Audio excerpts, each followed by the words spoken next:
ಕರ್ನಾಟಕದ ಸರ್ಕಾರ ಕ್ಯಾಬಿನೆಟ್ ನಲ್ಲಿ ವಸತಿ ಇಲಾಖೆಯಲ್ಲಿ ಏನು ಬೇರೆ ಬೇರೆ ಆವಾಸ ಯೋಜನೆಗಳಲ್ಲಿ ಬಡವರಿಗೆ ಮನೆಗಳನ್ನ ಕೊಡುವಂತಹ ಯೋಜನೆಗಳಿದ್ದಾವೆ. ಅದರಲ್ಲಿ 15% ಧರ್ಮ ಆಧಾರಿತವಾಗಿ ಮುಸಲ್ಮಾನರಿಗೆ ಕೊಡಬೇಕು ಅನ್ನುವಂತ ತೀರ್ಮಾನವನ್ನ ಮಾಡಿದ್ದಾರೆ. ಮೊದಲು 10% ಮಾಡಿದ್ದು ಅದು ಆ ರೀತಿ ಇಟ್ ವಾಸ್ ರಾಂಗ್. ಆದ್ರೆ ಈಗ ಅದನ್ನ 15% ಮಾಡಿದ್ದಾರೆ. ಯಾವುದೇ ಧರ್ಮ ಆಧಾರಿತ ಮೀಸಲಾತಿ in any form it is unconstitutional, it is illegal ಅನ್ನುವಂಥದ್ದು ಸುಪ್ರೀಂ ಕೋರ್ಟ್ ಜಡ್ಜ್ಮೆಂಟ್ ನಲ್ಲಿ ಈಗಾಗಲೇ ಬಂದಿದೆ. ಆ ಹಿನ್ನೆಲೆಯಲ್ಲಿ ಇವತ್ತು ಇದು ಕೂಡ ಒಂದು ಅನ್ಕಾನ್ಸ್ಟಿಟ್ಯೂಷನಲ್ ನಿರ್ಧಾರವನ್ನ, ಅಸಂವಿಧಾನಿಕವಾದಂತಹ ಸಂವಿಧಾನ ವಿರೋಧಿಯಾದಂತಹ ತೀರ್ಮಾನವನ್ನ ತೆಗೆದುಕೊಂಡಿದ್ದಾರೆ.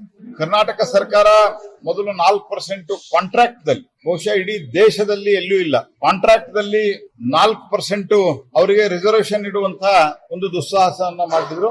ಈಗ ಇದರಲ್ಲಿ ಮಾಡ್ತಾ ಇದ್ದಾರೆ ವಸತಿ ಯೋಜನೆಯಲ್ಲಿ, ಮತ್ತು ಇದರಲ್ಲಿ ಬಹುತೇಕವಾಗಿ ಪ್ರಧಾನ ಮಂತ್ರಿ ಆವಾಸ್ ಯೋಜನೆಯಲ್ಲಿ ಬರ್ತದೆ ದುಡ್ಡು. ಹಾಗಾಗಿ ಇದರಿಂದ ಉಳಿದ ಸಾಮಾನ್ಯ ಬಡವರಿಗೆ, ಉಳಿದ ಸಾಮಾನ್ಯ SC ST ಗಳಿಗೆ, ಉಳಿದ ಸಾಮಾನ್ಯ OBC ಗಳಿಗೆ ಇದರಿಂದ ಭಾರಿ ದೊಡ್ಡ ಪ್ರಮಾಣದಲ್ಲಿ ಅನ್ಯಾಯ ಆಗ್ತದೆ. ಸರ್ಕಾರ ತುಷ್ಟೀಕರಣದ ರಾಜಕಾರಣದಲ್ಲಿ ಅವರು ಇತರ ಸಮುದಾಯಗಳಿಗೆ ಅನ್ಯಾಯ ಮಾಡಿ ಸಂವಿಧಾನ ವಿರೋಧಿಯಾದಂತಹ ಧರ್ಮಾಧಾರಿತ ರಿಸರ್ವೇಶನ್ ಅನ್ನ ಈ ಅಪೀಸ್ಮೆಂಟ್ ಮಾಡಕ್ಕೆ ಕೊಡ್ತಾನೆ ಹೋಗ್ತಾ ಇದ್ದಾರೆ. ಇದನ್ನ ನಾವು ತೀವ್ರವಾಗಿ ವಿರೋಧಿಸ್ತೀವಿ. ಮೊದಲು ಹೆಂಗ್ ವಿರೋಧ ಮಾಡಿದ್ವಿ, ಮತ್ತು ಎಲ್ಲ ಅಗತ್ಯ ವಿಷಯಗಳನ್ನ ಪರಿಶೀಲನೆ ಮಾಡಿ ಕಾನೂನಿನ ಹೋರಾಟದ ಬಗ್ಗೆ ನಾವು ಚಿಂತನೆಯನ್ನ ಮಾಡ್ತೀವಿ.